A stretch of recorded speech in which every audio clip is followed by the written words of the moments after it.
waiting for the opportune time to show 'em this new power of mine.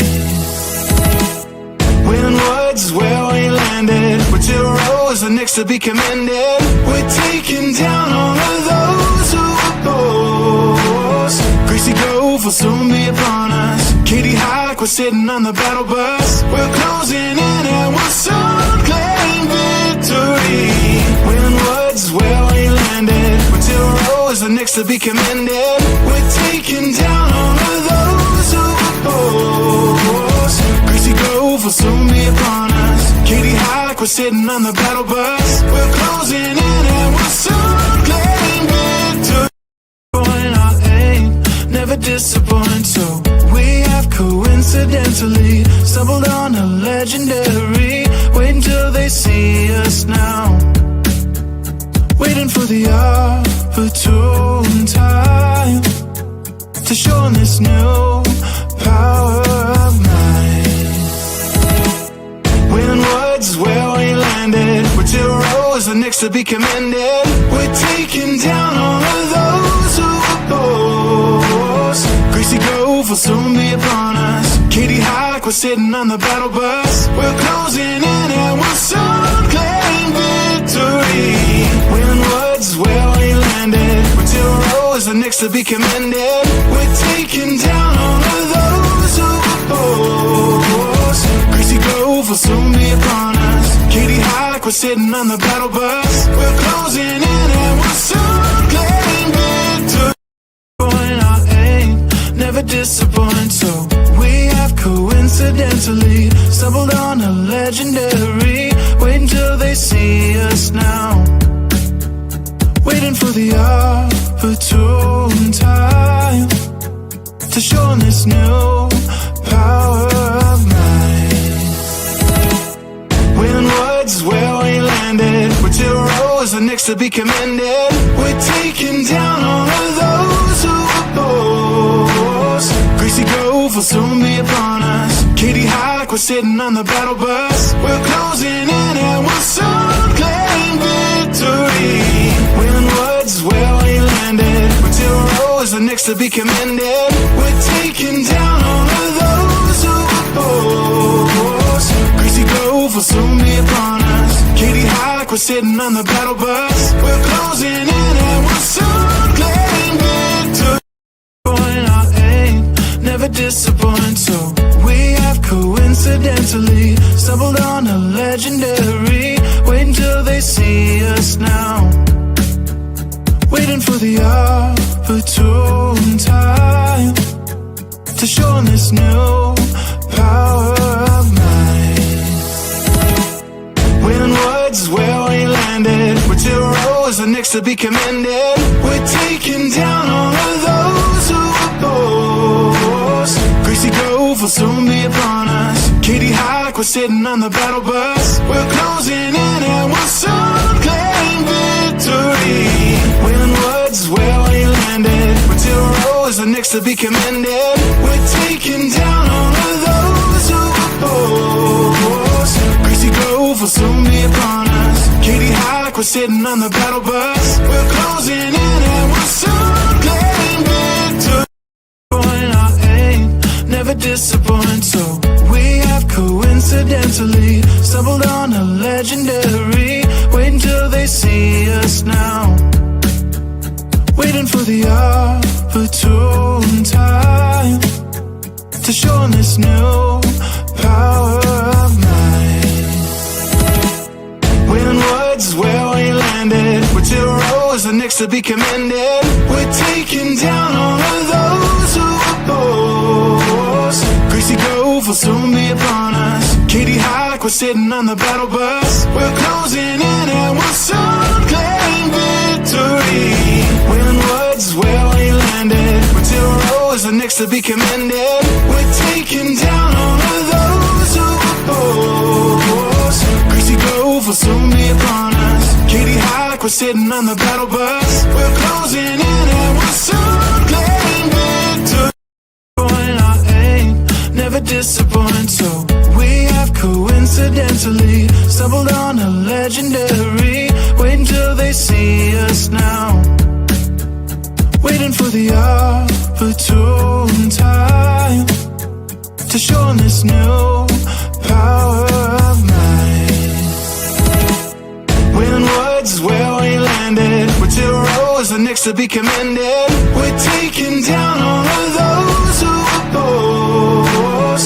Greasy Grove will soon be upon us. Katie Hike, we're sitting on the battle bus. We're closing in and we'll soon claim victory. When words is where we landed, we're 2 rows and next to be commended. We're taking down all of those who oppose. Greasy Grove will soon be upon us. Katie Hike, we're sitting on the battle bus. We're closing in and we'll soon claim victory. Good evening, everyone, and welcome to Unplugged Unfiltered. I am Brian Clements alongside Bob Clements, and tonight we're going to teach you how to basically tell your customers to go the fuck away. So, we are going to talk about how you fire a customer, when you fire a customer, and not only that, how you find the right customer. Exactly. Especially as an entrepreneur, you can go out and throw this massive cast net. And this cast net it's great, right? Especially when you're starting out and you're trying to maybe find your niche, and you need to say, okay, who am I trying to find? But once you find that specific customer, once you find that right customer, you need to be able to narrow that down, fire the wrong customers, so that you can focus your energy on the right customers. Because a lot of times in business, more customers doesn't always mean more success. It means more headaches, more employees, which equals more headaches again. So anyways, it's going to be fun. I have been personally part of firing a lot of customers at dealerships when I was doing business consulting. You fired employees. I fired a lot of employees too, but I did fire a few customers. I did a dealership up in the Upper Peninsula of Michigan and the UP, and we had a customer who came in and was just super nasty to the service manager. And I basically told him, I said, "Where's your truck parked?" And he's like, "Well, it's up front." So we'll go ahead and pull it around to the back. We're going to go ahead and load your unit up. Sorry. He goes, "Well, no, it's got to be worked on." I said, "Not with your attitude. It's not going to be worked on." And so, of course, he was such an incredible, nice man that he called his wife, and then his wife called There you go. And his wife called it, and the owner comes back and goes, "Who told this customer this?" And me as the consultant just goes, "That'd be me. I did." And they go, "Well, what happened?" And I said, well, "Why are you asking?" He goes, "Well, his wife is on the phone, and she's really pissed off about how her husband was spoken to." I said, "Well, first off, we know who wore the pants in that relationship. Second off, give me the phone. Let me talk to the wife." Yeah. I explained the situation to her. She then said, "Give me a minute. I'll call you back." And about, 2 minutes later, here comes the husband walking in with his tail between his legs, going like, "I'm so sorry." Yeah. I'm sorry. It's just like, but first off, you don't let customers treat your employees like trash. You got to stand up for your people.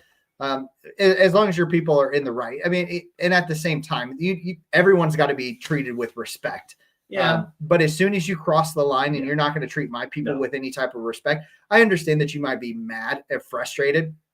But I always tell people, especially on the service side, and when customers come in and they're pissed off and say, "Sir, we don't make it and we don't break it. Exactly. All we do is fix it. Yeah. I'm sorry that it's broken, and I'm sorry that you're pissed off at the manufacturer. Not our problem, not our fault. We will fix it and take care of that for you." But come in with some respect, so I don't have to fire you as a customer. Yeah, that's it. I had that happen years ago. I was up in Massachusetts and at a dealership, and there was a young guy that it's probably there, I don't know, a couple months, but he was a service writer just learning. And a guy came in at season, and this guy was just nasty. Yeah. I mean, it's just, this young kid was probably, 19, 20 years old. And I started hearing this guy because I was back in the shop working guys in shop. And so I walked up to the service counter and I just said that. I said, "Excuse me, what's going on?" He says, "Well, this, da, da, da, da, da, da." And I said, "Just stop for a second. Yeah. Just stop." Yeah. Right.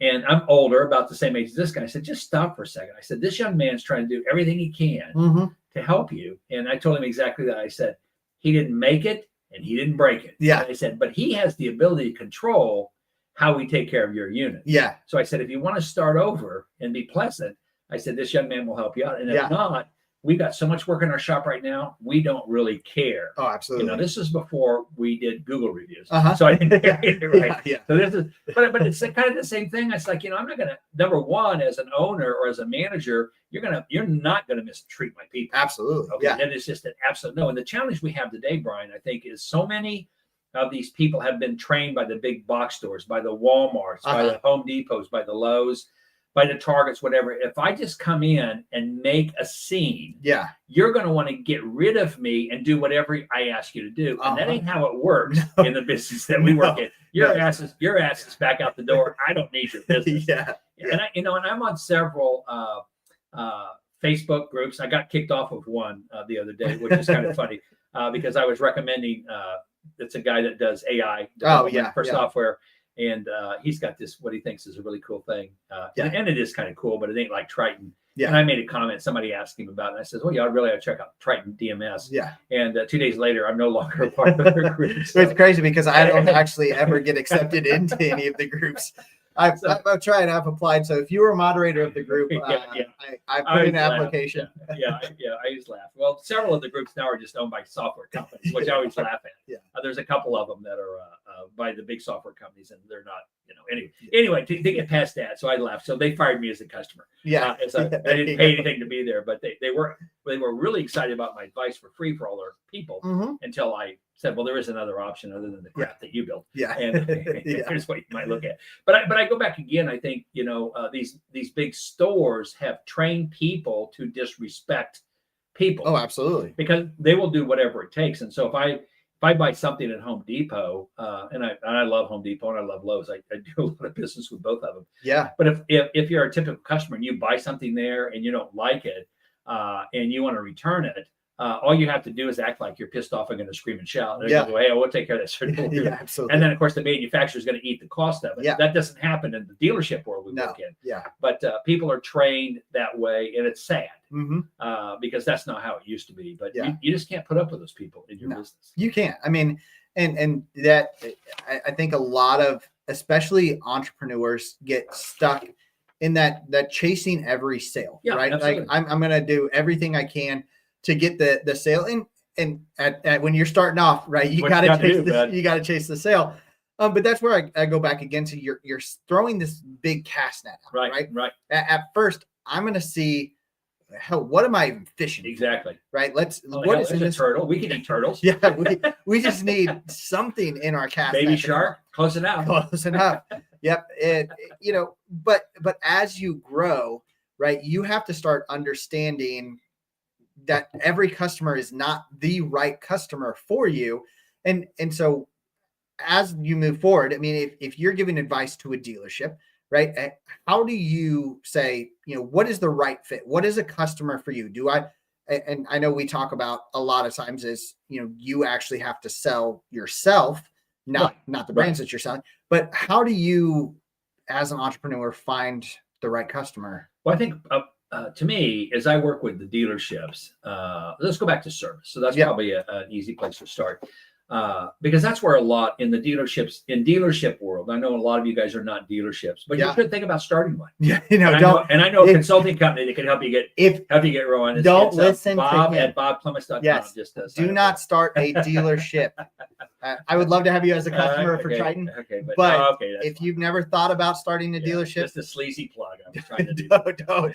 Don't start a dealership. Well, if you do, I reach out to me and I can help you. Or reach out to me and I will help you with the software. So going back to service departments, I always tell the dealerships, that's where loyalty is built. You make your profit, it comes from parts and sales. Now you make good money in service. But you build loyalty back there. But you always have to keep in mind, everybody that comes to a service department comes because they were in pain. If everything is working right with your unit, you don't go to the service department. Absolutely.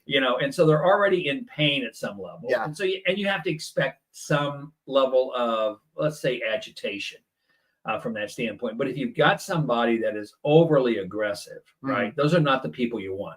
Because you're never going to make them happy. It's kind of like I tell guys in the service departments, when the guy says, well, can you just help me out? Okay, that is like the death knell, because you're going to feel sorry for them and you're going to do some work that got the piece of equipment going. And you may not even say, I'm not going to charge you for this because I'm not going to guarantee my work, but this should get you going. And the guy goes, oh, okay, well, I really appreciate it. And then a day later he goes, well, this isn't working anymore. Mm-hmm. They go, well, I told you. Well, I know, but you told me and it was. Well, I didn't charge anything for it. Well, that's not the point. Yeah. I'm like, holy crap. He said, so I said, you don't ever, you don't want to do them a favor at that point. Absolutely. That sounds kind of odd. But I always tell my guys again, what you have to do is you got to find the right customers, which you're talking about. You do in the beginning, Brian, you have to cast a big net. I started the company, you started the company. Yeah. You did landscaping. Yeah. Okay. There were some people that I helped you with on Saturdays because you had rainy days. Yeah. That I did string trimming for. That all you did was bitch and moan every time we went to their property. Oh, they paid you. Yeah. But they were not fun people. No, they were not. Okay. Yes. I'm like, why do we have these people? Well, I need to eat. Yeah, okay, I understand it. I do I need to eat. That's why I said, why don't you just come work for me? Yeah. And I can make sure that you eat on a regular basis. But again, it's the same thing. So I always tell dealerships, especially service departments, what you have to do is, again, you got to decide who is a good customer. Yeah. Understand they're all going to be a little bit frustrated, but the people that scream and shout and make demands and stuff like this, you don't need them. There's so much work out there, so much service work out there. You're never going to, if you're marketing, you're never going to get caught up with it. So again, in the beginning, you throw the big net out, but you also have to be aware of the fact that if these people are people that, honestly, you don't enjoy working with, they're going to cost you more. There's a ton of hidden cost. Yes. Okay. In having a wrong customer. Absolutely. A ton of hidden cost. You don't ever think about, well, it didn't really cost me that much. Okay. Well, they spent an extra 45 minutes with you bitching and complaining. Then they're going to go on Google and give you a bad review. Yeah. Because you did something for them for free. Okay. Then you got to go back and respond to that. Yeah. There's a lot of hidden costs, Brian. Well, and it not only the reviews and the time that's spent, but I've noticed, especially in dealerships, or even on my entrepreneurial journey, my newest entrepreneurial journey. My God, we should find a job. I know. I'm trying to figure out what I want to be when I grow up. I know. When you're my age, you'll finally figure it out. I'm still trying. I'm still hoping for astronaut. That or dolphin trainer. Let me reach out to Elon Musk. Yeah. I know they need some people to go to Mars that understand they're not going to come back. Yeah. I think I'm going to pass. Well, once we get a round trip ticket, then maybe. Right now, there is no round trip ticket to Mars. So you're going and you're there. Yeah, but even at my age, I would probably go. Yeah, I'd have to talk to your mom. Yeah, we're going. You'd probably say, it's a good idea. Yeah, that's a good idea. Jump on that rocket. Make sure your life insurance policy is up to date. And it is. Yeah. Make sure jump on that rocket and take the trip. Yeah. So, but even in this entrepreneurial side of things, I've seen, we've done meetings where my team has been somewhat demoralized by the wrong customer, and so this goes to that. It doesn't just cost you a little bit of time. It doesn't cost you maybe a little bit of reputation when it comes to that. Right. But if something happens, your employee gets demoralized, and then they're going to have either a shitty attitude for the rest of the day, or they're just going to be more shitty attitude, or just a shitty attitude. A more shitty attitude. Okay, most of them already have a shitty attitude. No, they do not. I know your team. No, in my team. They're all going to drop every ball you need them to pick up tomorrow. Oh, absolutely. That's fine. It's like my team. I got a great team. I fire my team daily. I say, hey, you're fired. They go until about 8 a.m. tomorrow morning, and then you're rehired because I need you. But stop sending me emails. It's 11:30 at night. Quit working. Just go to bed. I actually told one of my team members that 2 nights ago. They were sending me an email. It was 11:30 at night, and I was like, will you please just go to bed? We don't pay overtime. Yeah. You're aware of that. We just have to get it done. I said, I understand. But when you have an employee that's demoralized, and they're already in a stressful situation, a lot of times chaos is happening around them. And then something like that happens, and if you don't back them up, they are going to become like a beaten dog, and they are just going to lose their desire to build your business with you. So I think that is the biggest cost, because finding good employees and then spending the time to train them and then allowing your customers to treat them like trash, you will lose employees so quickly. I will tell you, if anybody talks negatively to my employees, they're going to get a side of Brian that they don't want to get, because the ugly side. I will tell you, I will put my employees up against any employee that is out there. And I think, again, your employees, they respect that. They want you to stand up for them. Yeah. You are the leader. You're the person that's in front. You're the one that should take the arrow for them if you have to do that. And again, and I think most owners understand that. Some don't. But again, if you let your people be abused, they're not going to respect you. And if they don't respect you, then they're not going to follow you. You just become a job. Yeah. So I think it's really important as an owner to set the boundaries, and then also to, I tell my people, again, you don't have to take bullshit from people. Yeah. Right?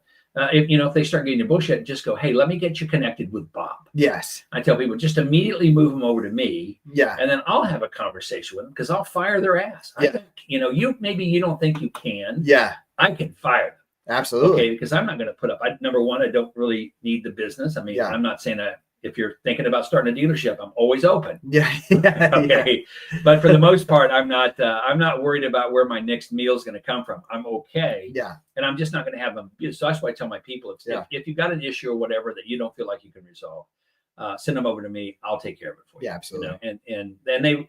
And most of them they can resolve. Yeah. But they also know that I'm that outlet for them, and I'm not afraid to say, hey, this is just probably not going to work for us. I really appreciate it. We're going to refund. All of our programs are month to month, just like what your software is. Yeah. And I say, I'm going to have Wendy just refund your last month. Yeah. Appreciate you being in the program. If at some point you feel like it might be a right fit again, we appreciate it, but I don't want to take your money. Absolutely. And that's just a way of me saying, for the $800 that you paid me last month, I'll just give it back to you. Yeah. Let's call it good. You walk away, friend. I'll walk away, friend. They'll still give me a bad review. Yeah, absolutely. Well, welcome to Walmart. Get your shit and get out. Exactly. Walter. Yeah. I want to be Walter. Yeah. With Jeff Dunham. Oh, I am the Walter. There you go. Absolutely. Well, and you've got to be that. I mean, because you've got to find customers that align with you. And I think that this goes outside of just customers, but even partnerships. Yeah. I've been building a very big partnership inside of Triton with another company.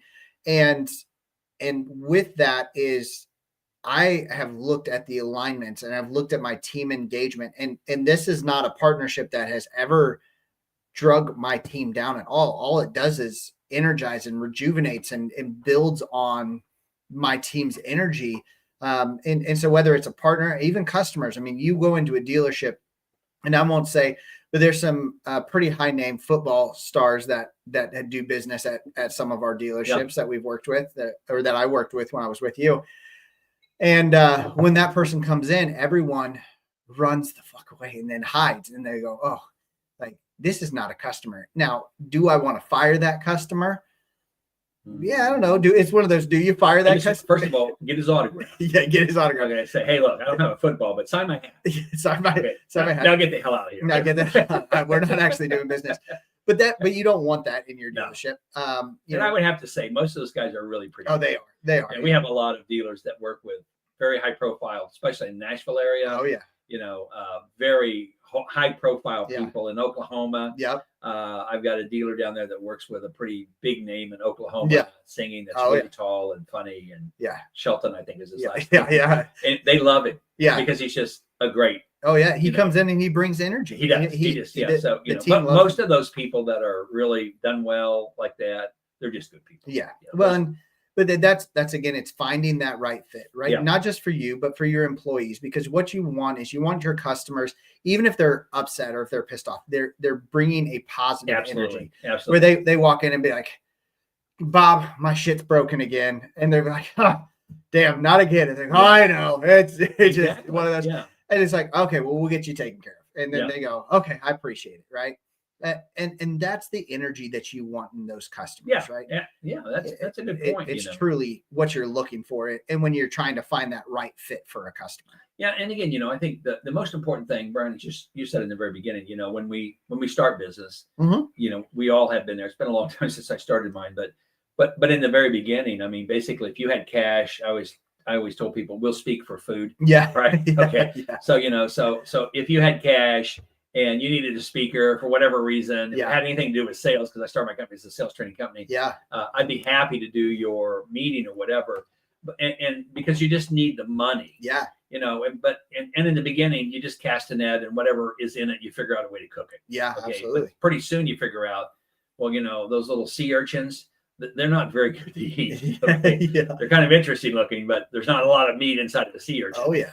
So then you start getting a little bit more particular. But again, it's about, finding people that you feel like are a good fit for you. And as you're in your business for a little bit of time, then you really start kind of lining that out. Yeah. You want, I can say honestly, everybody that we work with, and we've got a ton of dealers we work with, I truly enjoy working with every dealer that I work with, because they're just salt of the earth, great people, and I think that's a piece of it.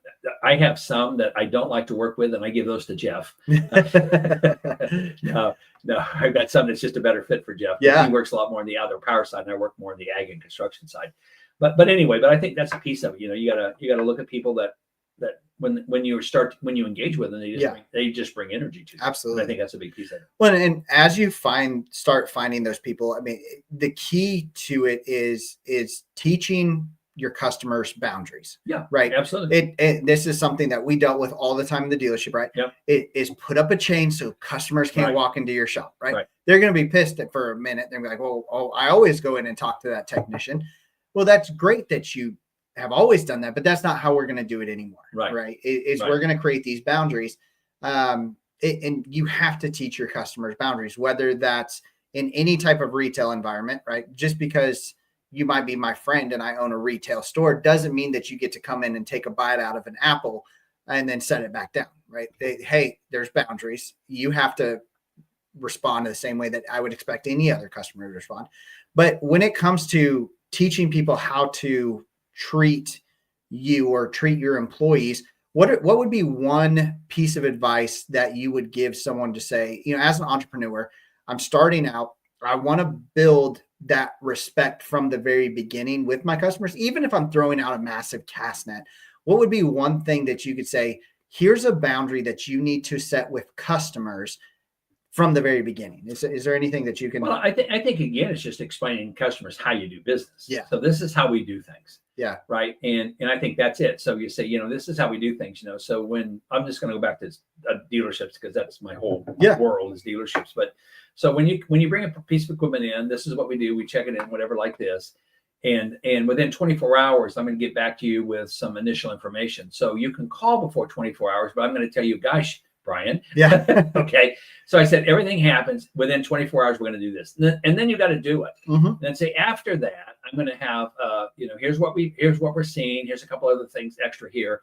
How do you want us to proceed? So I don't have a quote for you yet. Yeah. Right? But how do you want us to proceed with this? And so I communicate in our dealerships. We communicate with dealers constantly, or not with dealers, but with customers constantly. So a customer is always aware of how we do things. Yeah. There's no, oh God, we forgot about that, or I don't know, let me go check on your saw. It's like in your software. You know?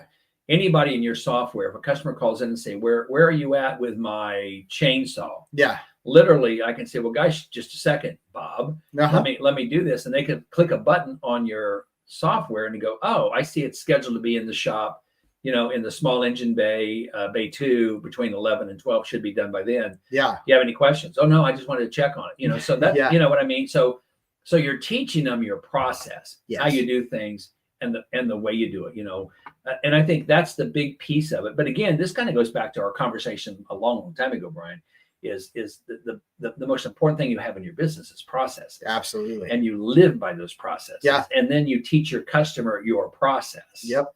Okay. And people say, well, that's not how I'm doing. You don't understand who I am, or you don't understand how important I am. And I go, yeah, you're right. I do not understand how important you are. And quite frankly, you're not important to me, but this is how we do things. Yeah. Well, if you're going to work with me, you're going to do it different. Well, then again, we're not going to work with you because, exactly. And you just kind of have to set the boundaries Yeah. there from that standpoint. And I think, again, it's odd as it seems, it really goes back to the conversation we've had a long time ago about having processes. And once your customers understand your process, Yeah. right, then it's just easier to work with them. I think that's a lot of it. And so your process is really teach your people how to work with you, and you have to explain, hey, here's how we do this. Yeah. This is what the next step is. this is this thing like this. Well, I need it sooner than that. Yeah. I say, well, fortunately for you, you're what we call a preferred customer. So you get in front of everybody else. And so we have a different process for you Yeah. because you bought from us. So now this is you get the Disney Fast Pass. And this is Exactly. what that means. Yeah. But I think, again, I'm not doing this. I'm not talking to you in a way that is spur of the moment. I made it up. Yeah. This is how we do things. This is what works best for both you as a customer and for us. Yeah. And they think, well, I can't, that's not going to work for me. Then I wish I could do any different, but that's how we do things here. Well, it's a stupid way to do things. Yeah, maybe, but it really works well for us. But there's a couple other dealerships that would love. Yeah. And so I always try to have my dealers send them to somebody they hate. Yeah. And say, I was told by Bob to come down here. And Yeah. then they should go like, oh my God, I don't want this guy either. Yeah. But anyway, I think that's it. I think a lot of it, Brian, goes back to you teach your people because you've got good processes in place. You're not winging it. You're not making things up. And you follow your processes. You really make very few exceptions to them. Yeah, right. absolutely. So this is how we do it. This is why we do it. And people that don't want to follow your process are not going to be good customers for you. Kind of goes back again, Brian. You're going to stress you out. They're going to create frustration. They're going to bitch and moan and complain.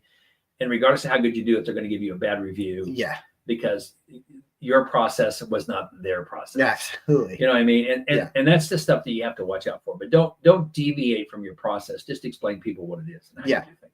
Well, and when you get to that, you've got to get to the point where you can say no without guilt. Yeah. And that's one of those. I'm not, I'm sorry that we couldn't come to this understanding, but it's a no, right? It's straightforward.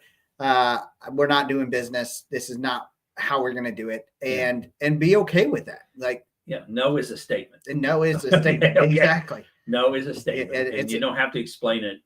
For any reason, said this just isn't going to work for us. I really appreciate you coming in, but this isn't going to work for us. Absolutely. Well, how come it's not going to work? Well, it's just not going to work for us. Yeah. Right. Well, why not? Well, it's just not, because this is how our process is, and that's not what you need. You need to find someplace else that fits what you need. Our process doesn't work that way. Yeah. Yeah. Well, you guys have a stupid process, but we appreciate you coming in. We appreciate your feedback. But once you've been a public speaker for 20 years, then you can tell me how to change my process. On the better way to speak after you've been a public speaker for 20 or 30 years. But I go back again. I think that's the other piece again, is that don't be afraid to say no. Yeah. And if they say, well, I'm not going to do business with you again. Well, I'm sorry about that, but this is just how we do it, because this is how all of our other customers do it. Yeah. Well, you should put me in front of somebody else. I'm the mayor. I'm this, or I'm this. I'm this. I'm the sheriff. Go to the sheriff. Yeah, put him in front of everybody else. Mm-hmm. Because when you're speeding, you say, well, I know the sheriff, right? And I fix their mower. But I would say again, I think just knowing what your boundaries are, knowing what you expect, and understanding that you don't have to explain no. Yeah. Right. No is a statement. Yeah. When I say no, it's just a statement. That is what it is. Yeah. And if they argue with you, the more they argue with you, the more you don't want them the hell as a customer. Absolutely. You're never going to make them happy. Yeah. It's kind of like the guy that the wife called in, and you talked to the wife, and the wife went in and said, okay, dumbass. Okay, husband. Mm-hmm. Right. To do that,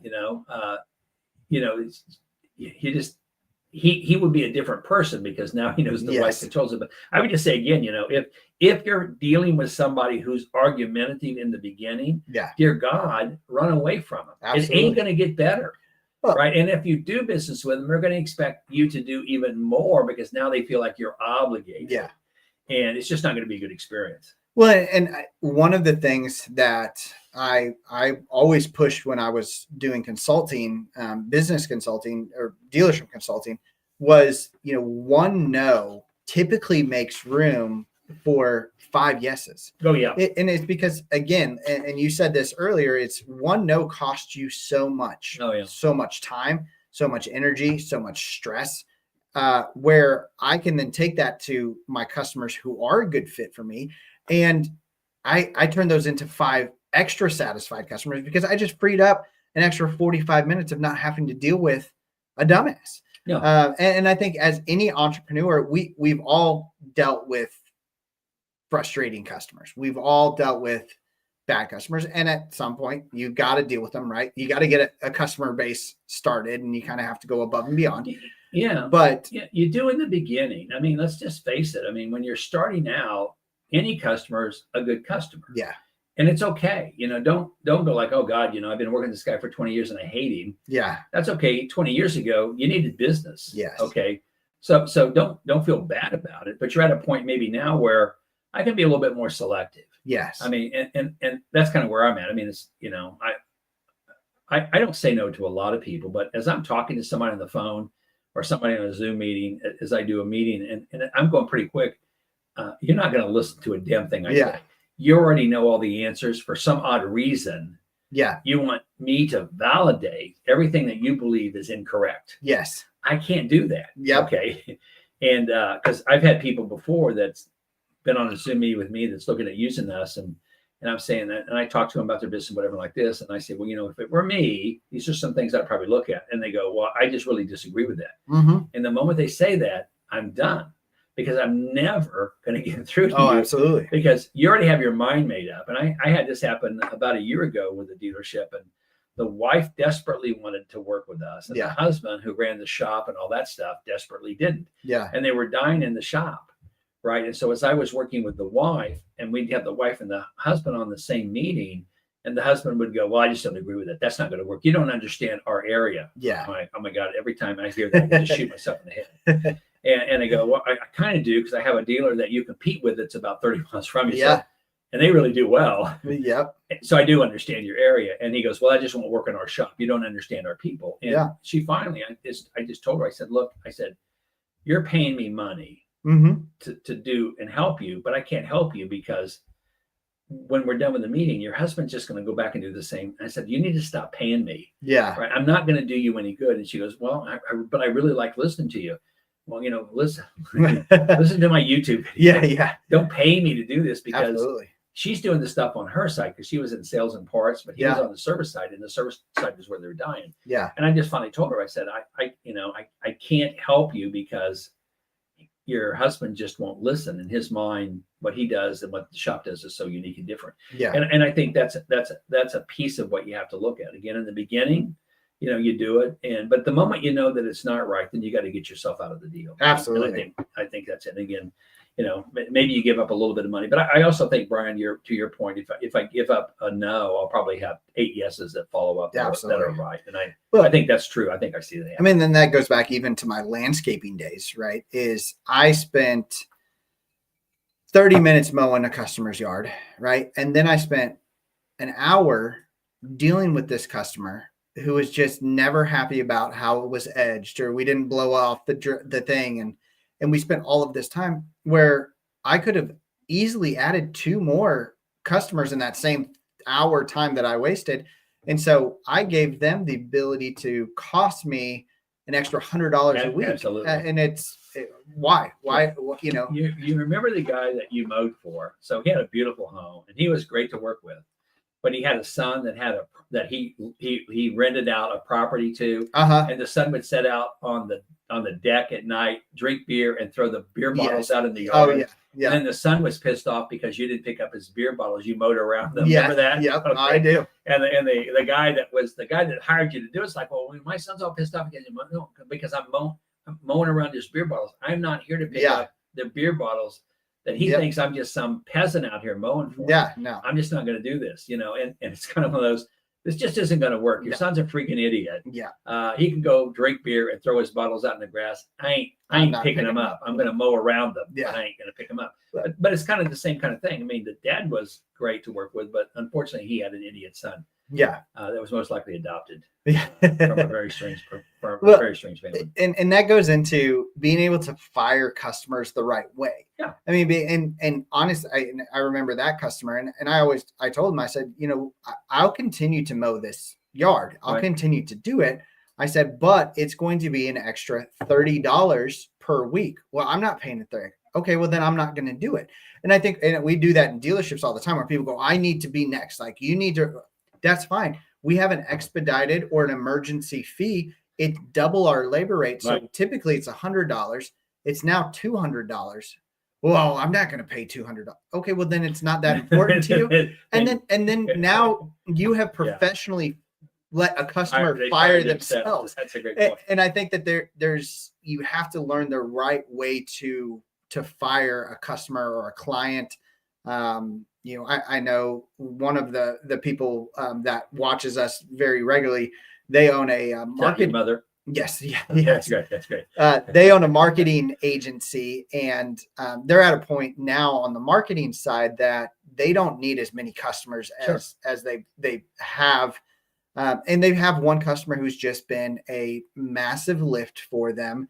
They are a pain in the ass, Yeah. and they're like, well, what do I do? I said, well, every time that they ask you to do something different or additional that's above and beyond what your standard kind of agreement was, say, yeah, we can do that, but it's going to be $3,000 more. Mm-hmm. They're like, well, it would only probably cost us, it would only be $1,000 more. I said, Doesn't matter. that doesn't matter.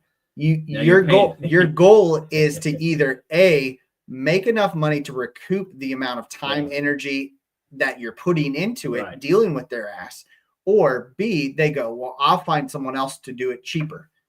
Please. Right? There's a couple of recommendations. I didn't actually tell them I don't want to do business Right. with them, Right. but I priced myself out Yeah. of business with them. And that's a very professional way to do it, because one of the things that, their Google review is going to be like, oh, they're just too expensive. Right. They're not going to go, oh, well, they're just a horrible person. Yeah, they're right. just going, oh, they charge way too much. Exactly. Okay. Yeah, well, I think that's a good point. I do that with dealerships. One of the things I try to do is get dealerships to charge a fair labor rate. Yeah. For their area, and I have a lot of dealers say, well, gosh, if I raise my labor rate up to this amount, but let's say I increase my labor rate by 20%. Mm-hmm. So let's say I go from $100 to $120.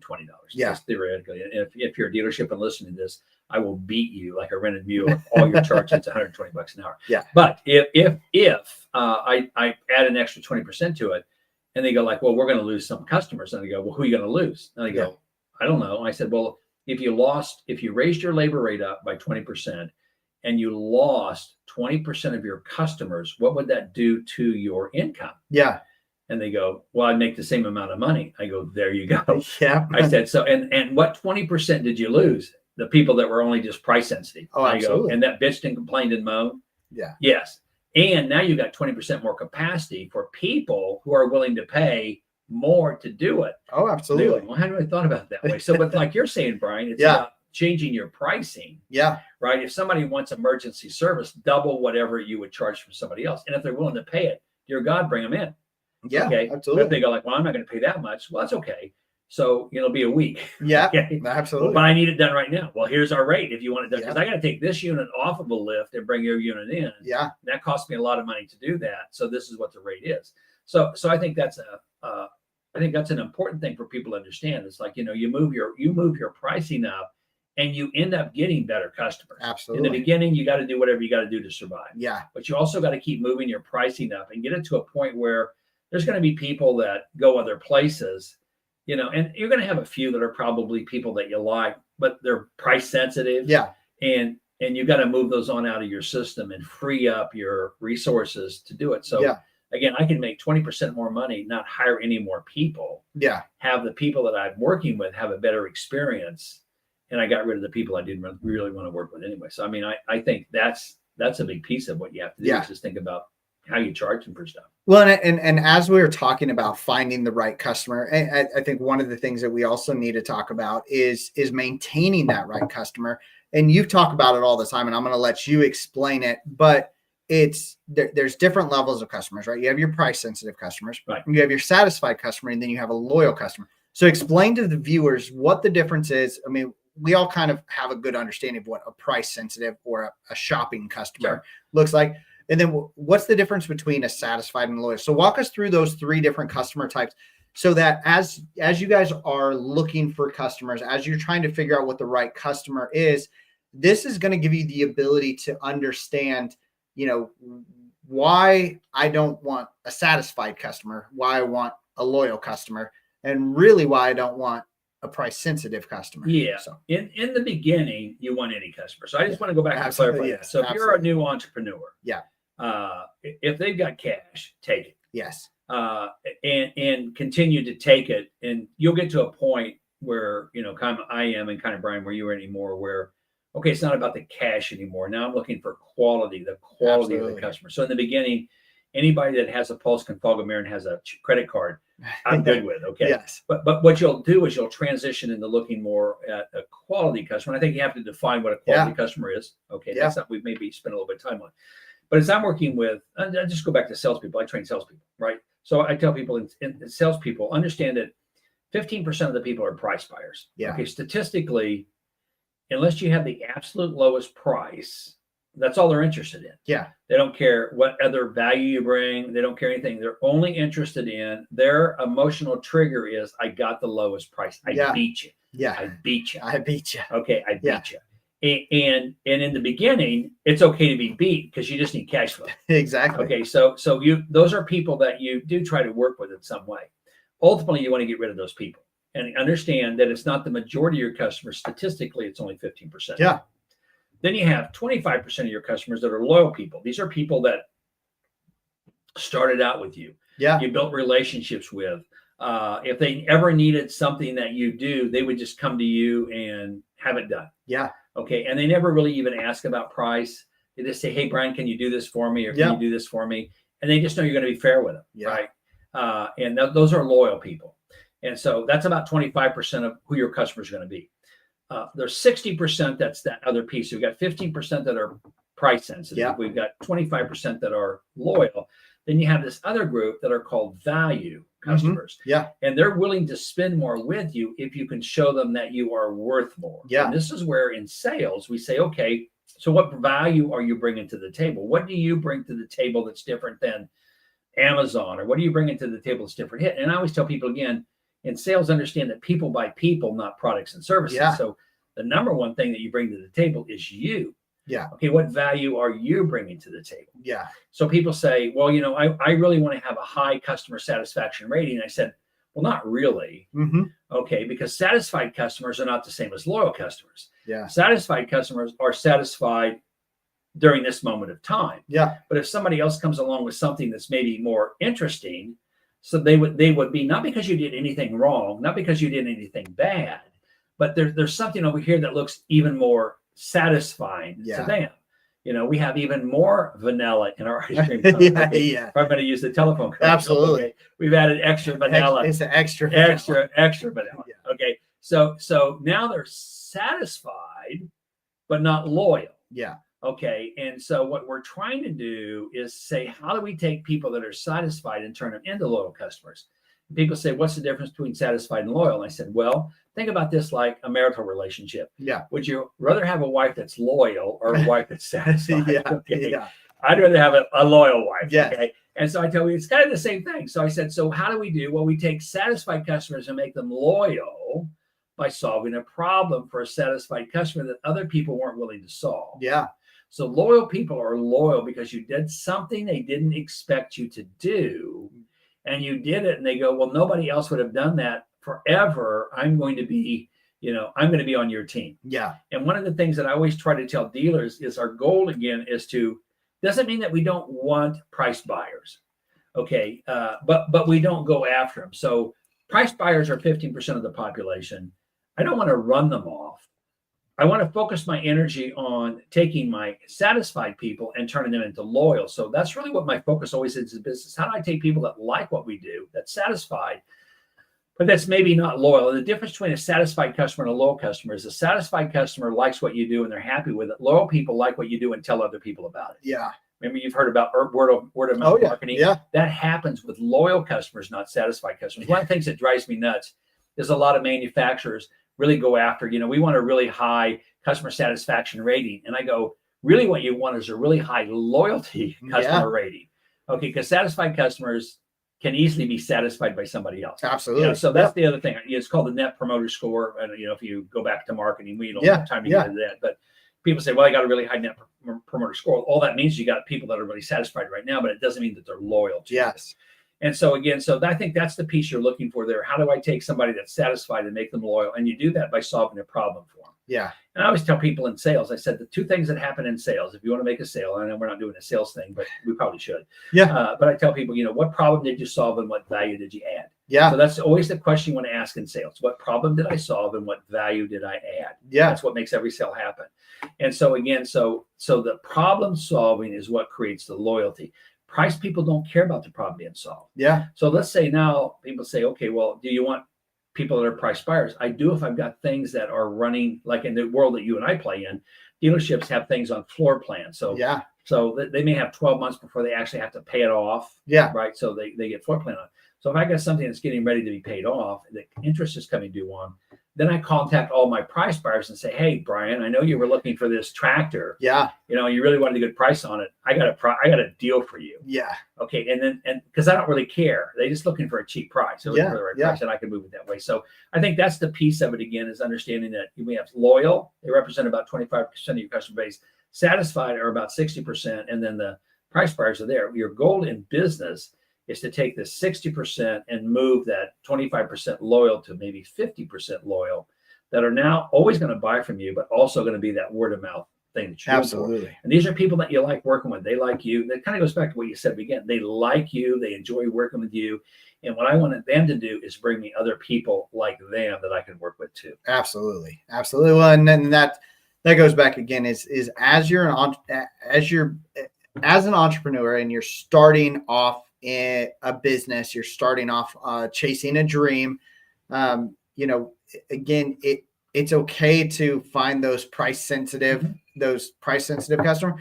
But I also will say is don't get so hung up on chasing one sale that you bypass multiple things. Exactly. And when it comes down to it, if you get a gut feeling, and I will say, as we were building Triton, there's been a lot of opportunities that have come along that in my gut go, would this benefit me right now? Yes.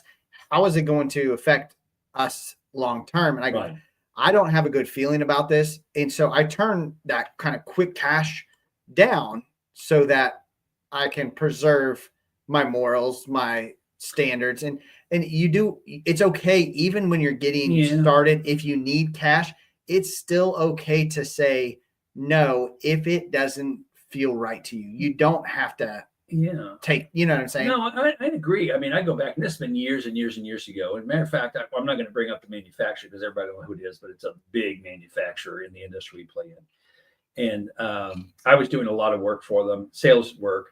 And as I was working more and more with them, I was going out to dinner with their people, and I started to understand how much they actually hated their dealer channel. Yeah.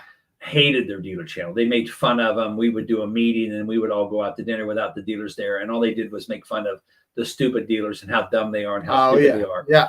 And I'm sitting here going like, I was doing enough work with them that when people thought of me, they just assumed I was a part of that particular organization. And I'm going, this is going to kill me future wise. And so I made a decision. I finished up the project with them and I said, I'm never going to work for these guys again because they don't like their dealer channel. Yeah. They hate their dealer channel. Yeah. Right. The dealers are part of their dealer channel, not because they really like them. Yeah. They just kind of have to be there.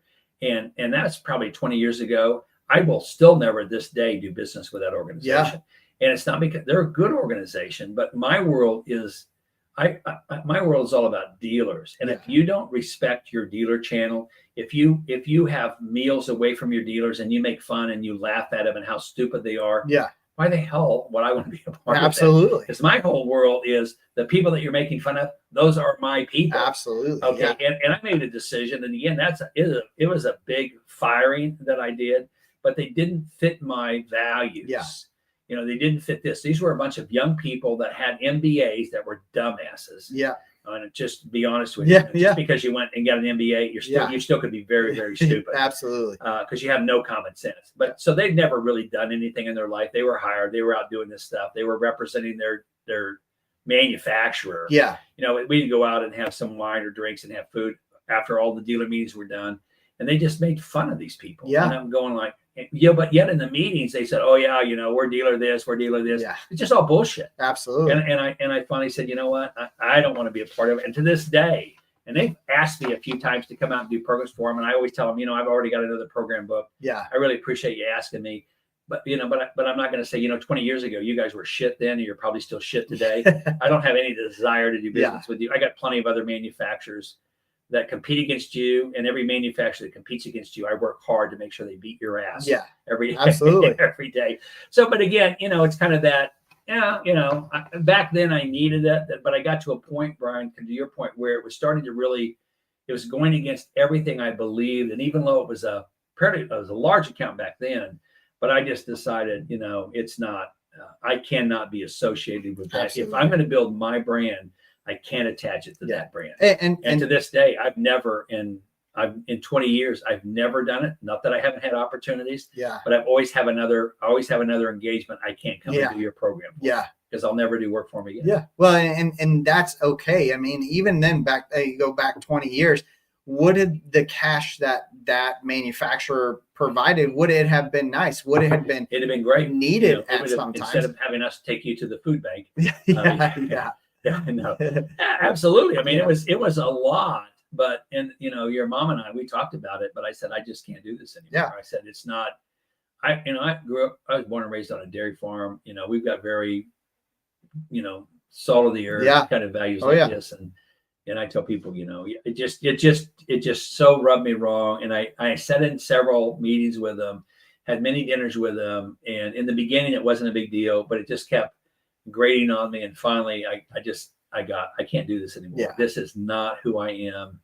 And, so anyway, did it cost me money? Yes. But it also freed me up to do other things. It's kind of your thing, Brian. It's like you said in the very beginning, saying no many times creates other opportunities. Absolutely. And it did, I've been blessed from it. But to this day, I mean, it's been 20 years ago. All those people are probably gone now, fired. But it told me about the culture inside of that manufacturer.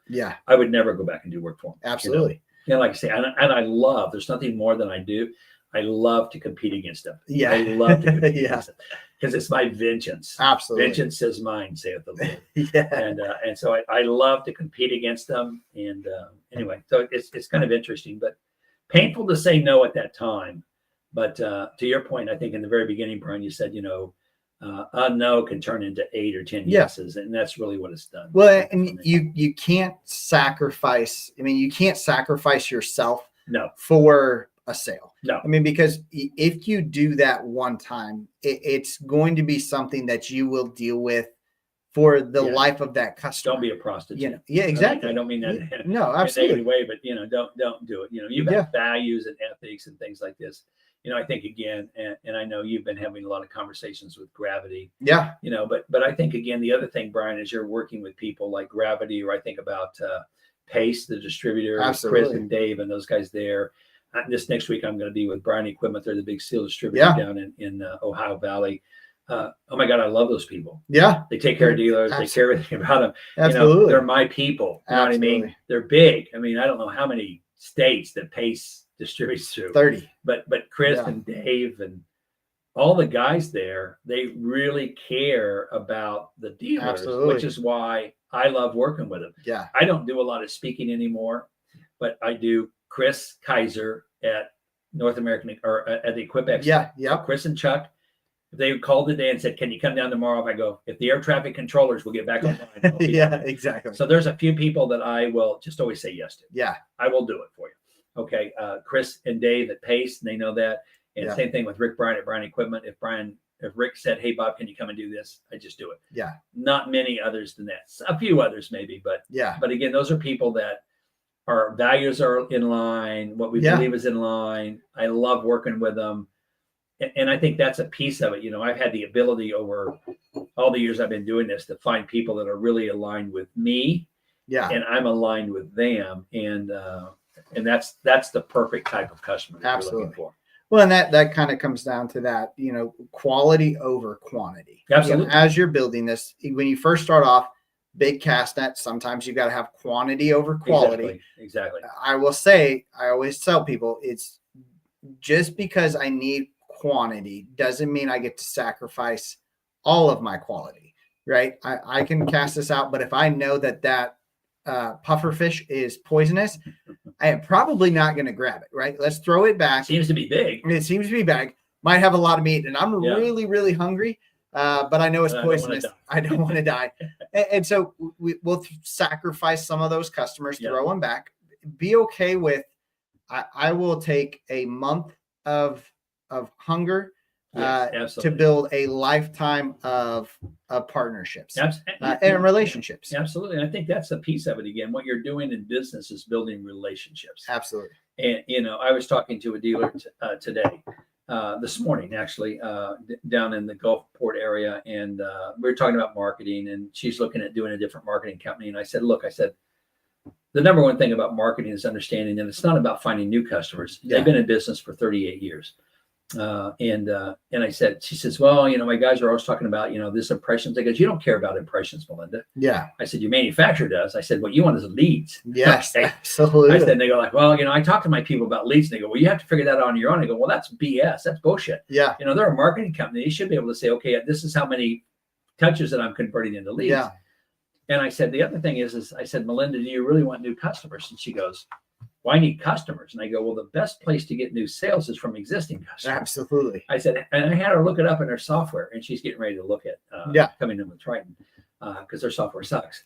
And anyway, so I said, so pull up real quickly just your CRM ish kind of thing that they have with that software. I said, how many customers you have in there? She said, I got 38,000. Yeah. 38,000. I said, how many of them do you have emails for? And she goes, I'm crazy on emails. He said, probably 90% of them have emails.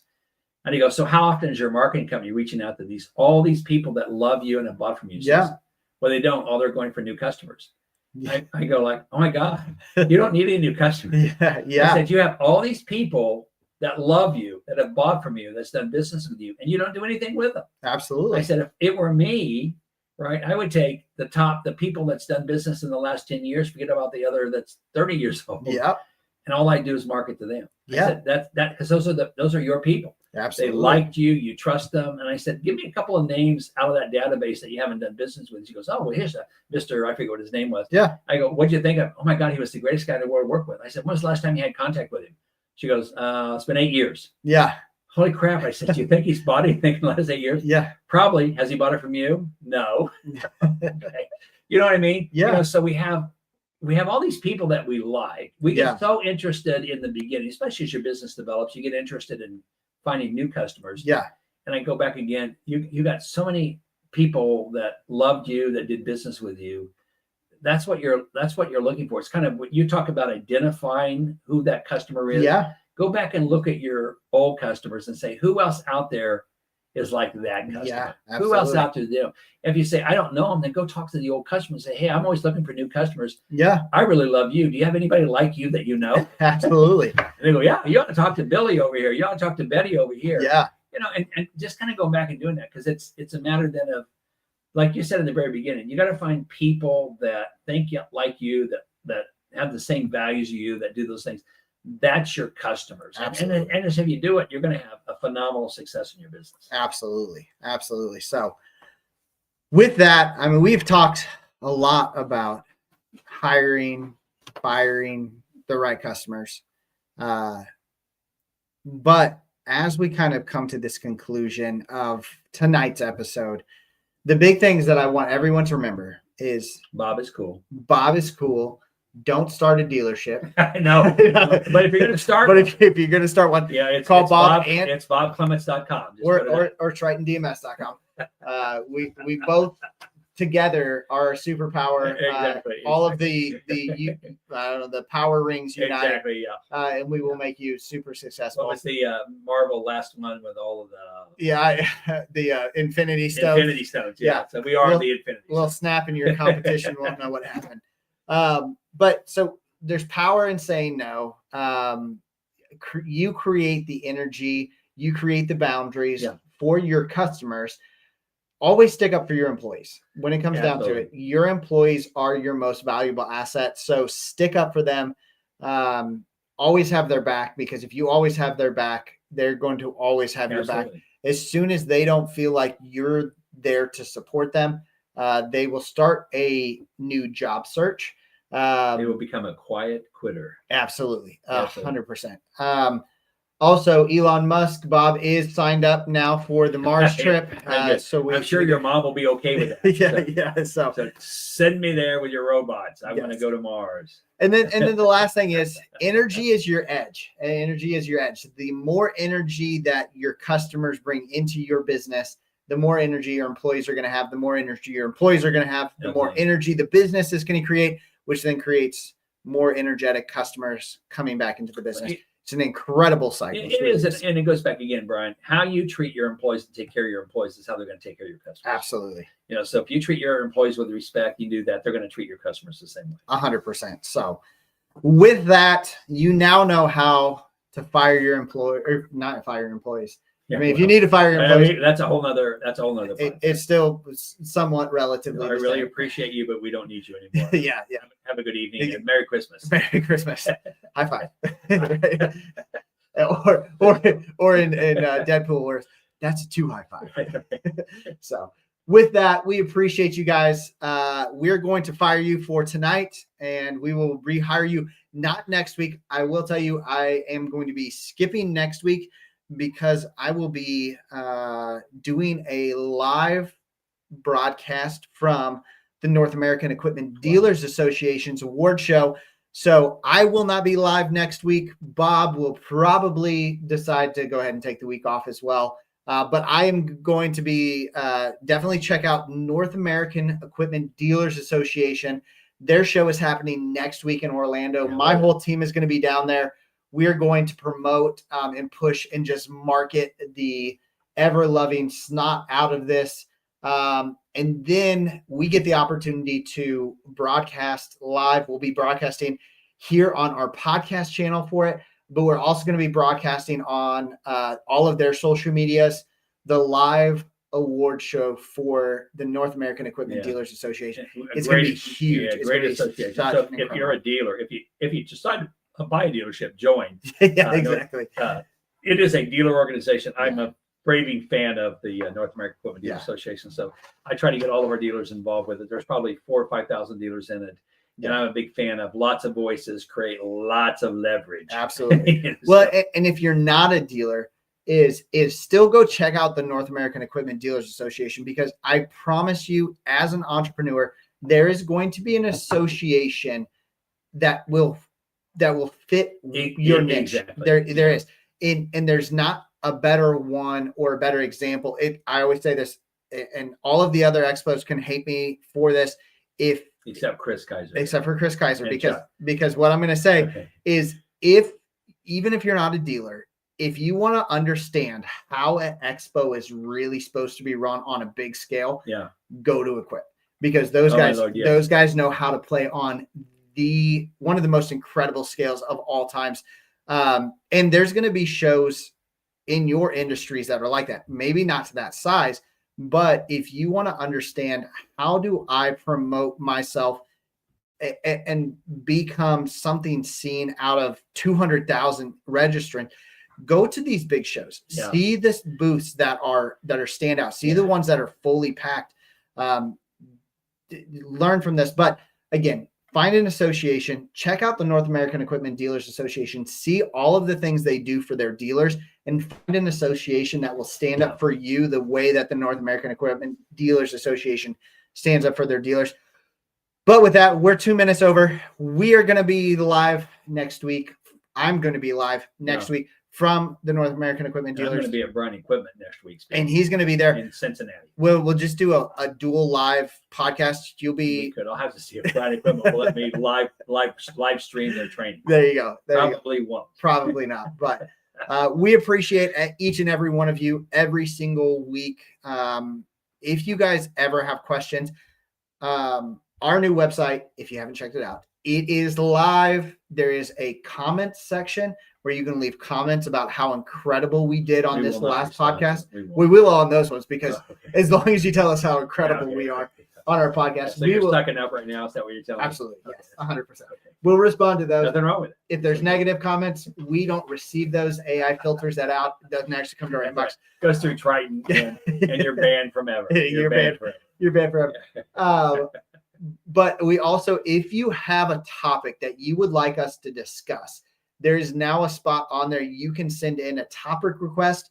You can send in a guest request. All of that stuff is now live on our new website, unplugged&unfiltered.com. It's going to be incredible. Our website developer is trying to push me to make some swag. I know no one on here is actually going to buy swag, so that's never coming. Yeah. If you do want swag, reach out to me. We'll do some one-off stuff. I'll send you something, but I don't see that ever happening. So, but with that, thank you guys. Send them Gary V swag. And send them Yeah, we'll send them Cats and Mike. Cats stuff. and Mike swag. Yeah, we're gonna just send If you out. want swag, we'll actually send swag out from people that you would actually enjoy. Yeah, we'll send you Gary V stuff. There you We'll go. send you some So it has liquid some deck. V cards, right? Yeah, exactly. Yeah, we're the V friends. So you're V gonna friends. get a case of V friends. So, no, with that, thank you guys so much. This was a fun episode to do. But with that, we are going to unplug for the night. You are all fired, and our computer finally just said, Thank you, Bill. it is time for an update. So with that, we're unplugging. We will catch you guys all the week after next. Both Bob and I will catch you the week after next here live on Unplugged Unfiltered. Have a great night. When our aim never disappoint, so we have coincidentally stumbled on a legendary. Wait until they see us now, waiting for the opportune time to show them this new power of mine. When words is where we landed, we're 2 rows and next to be commended. We're taking down all of those who oppose. Greasy Grove will soon be upon us. Katie Hike, we're sitting on the battle bus. We're closing in and we'll soon claim victory. When words is where we landed, we're 2 rows and next to be commended. We're taking down all of those who oppose. When our aim never disappoint, so we have coincidentally stumbled on a legendary. Wait until they see us now, waiting for the opportune time to show them this new power of mine. When words is where we landed, we're 2 rows and next to be commended. We're taking down all of those who oppose. Greasy Grove will soon be upon us. Katie Hike, we're sitting on the battle bus. We're closing in and we'll soon claim victory. When words is where we landed, we're 2 rows and next to be commended. We're taking down all of those.